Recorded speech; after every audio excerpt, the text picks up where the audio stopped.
Blockchain and finance, disrupting traditional banking systems. Blockchain is transforming everything from payments transactions to how money is raised in the private market.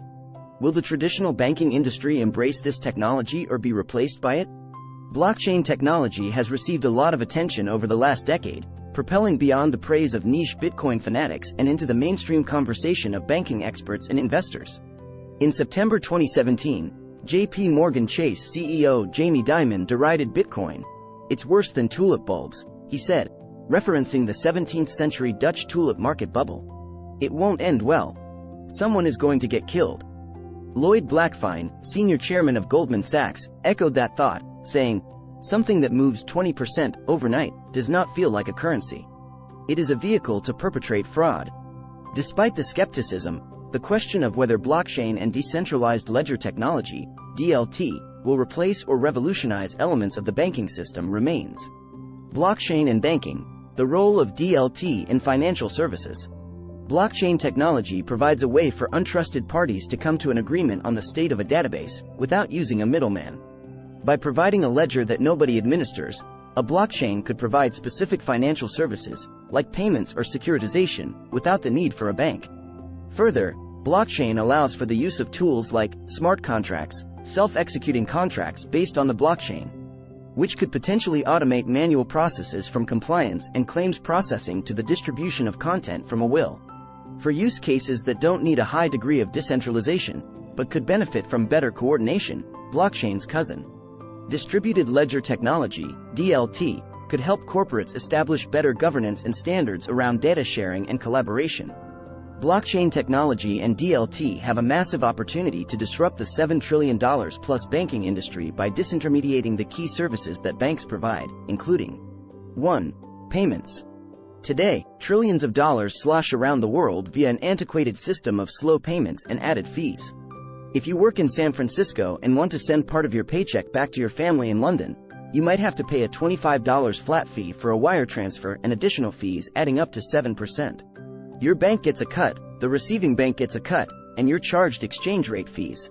Your family's bank might not even register the transaction until a week later. The number of confirmed Bitcoin transactions per day has grown from just over 50,000 in January 2014 to over 249,000 as of August 2022. Facilitating payments is highly profitable for banks, providing them with little incentive to lower fees. For instance, cross-border transactions in C2B and B2B generated $175 billion in payments revenues in 2020. Cryptocurrencies like Bitcoin and Ether are built on public blockchains, Bitcoin and Ethereum, respectively, that anyone can use to send and receive money. Public blockchains cut down on the need for trusted third parties to verify transactions and give people around the world access to fast, cheap, and borderless payments. Bitcoin transactions currently take 25 minutes on average to settle, although this can lengthen to hours or even days in extreme cases. That's still not perfect, but it represents a leg up from the average 3-day processing time for bank transfers. And due to their decentralized and complex nature, crypto-based transactions are difficult for governments and regulatory bodies to control, observe, and shut down. 2. Clearance and settlement systems. The fact that an average bank transfer, as described above, takes 3 days to settle has a lot to do with the way our financial infrastructure was built. It's not just a pain for the consumer. Moving money around the world is a logistical nightmare for the banks themselves. The two bank balances have to be reconciled across a global financial system composed of a wide network of traders, funds, asset managers, and more. If you want to send money from a UniCredit bank account in Italy to a Wells Fargo bank account in the US, the money transfer will be executed through the Society for Worldwide Interbank Financial Communication, SWIFT, which sends 44.8 M messages a day for more than 11,000 financial institutions. Because UniCredit Banca and Wells Fargo don't have an established financial relationship, they have to search the SWIFT network for a correspondent bank that has a relationship with both banks and can settle the transaction, for a fee. Each correspondent bank maintains different ledgers, at the originating bank and the receiving bank, which means that these different ledgers have to be reconciled at the end of the day. 3. Fundraising. Raising money through venture capital is an arduous process. Entrepreneurs put together decks, sit through countless meetings with partners, and endure long negotiations over equity and valuation in the hopes of exchanging some chunk of their company for a check. In contrast, Some companies are raising funds via initial coin offerings, ICOs, powered by public blockchains like Ethereum and Bitcoin. In an ICO, projects sell tokens or coins in exchange for funding, often denominated in Bitcoin or Ether. The value of the token is, at least in theory, tied to the success of the blockchain company. Investing in tokens is a way for investors to bet directly on usage and value. Through ICOs, blockchain companies can circumvent the conventional fundraising process by selling tokens directly to the public. 4. Securities. To buy or sell assets like stocks, debt, and commodities, you need a way to keep track of who owns what. Financial markets today accomplish this through a complex chain of brokers, exchanges, central security depositories, clearinghouses, and custodian banks. These different parties have been built around an outdated system of paper ownership that is not only slow but can be inaccurate and prone to deception. Say you want to buy a share of Apple stock. You might place an order through a stock exchange, which matches you with a seller. In the old days, that meant you'd spend cash in exchange for a certificate of ownership for the share. This grows a lot more complicated when we're trying to execute this transaction electronically. We don't want to deal with the day-to-day management of the assets, like exchanging certificates, bookkeeping, or managing dividends.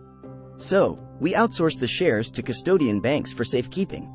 Because buyers and sellers don't always rely on the same custodian banks, the custodians themselves need to rely on a trusted third party to hold onto all the paper certificates.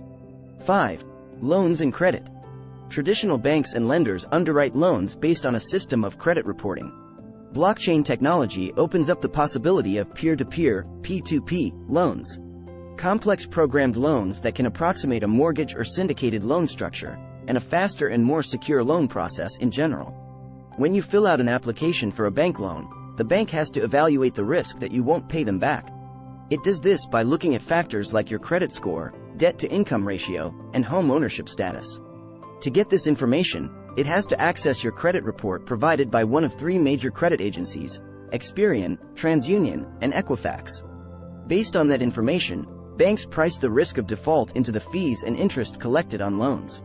Nearly 1 in 3 Americans has a subprime credit rating, according to Experian, which is a significant obstacle to accessing loans at affordable interest rates. Further, concentrating this sensitive information within 3 institutions creates a lot of vulnerability. The September 2017 Equifax hack exposed the credit information of nearly 150 million Americans. Alternative lending using blockchain technology offers a cheaper, more efficient, and more secure way of making personal loans to a broader pool of consumers. With a cryptographically secure, decentralized registry of historical payments, consumers could apply for loans based on a global credit score. If you find this video useful, don't forget to like and subscribe to our channel.